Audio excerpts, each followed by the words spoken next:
Unboxing time! Hello! Hello mga person. Ayan, nag-unbox na ang Marinyo, no?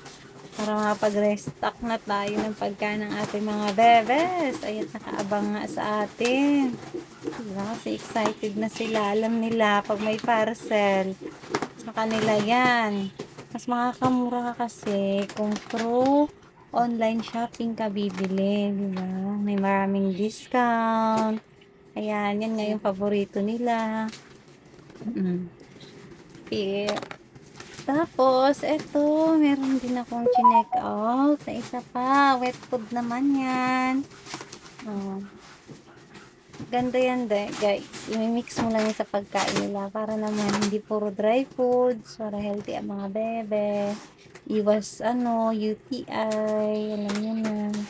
Kailangan hindi puro dry foods, may wet food din. Pag tinatamad kayo magluto ng wet food, ayan, may madali lang. I-mix mo lang yan sa pagkain nila, easy to prepare. Oh, ayan, ang daming hanyan, oh. Oh, di ba? Oh, siguro mga 2 weeks din yan sa kanila. Hindi lang naman yan yung brand na wet food nila. Meron ding iba. Yung may soup na kasama. Ayan, yung isa, oh, sumampa na nga si Milky, oh. Oh, di ba?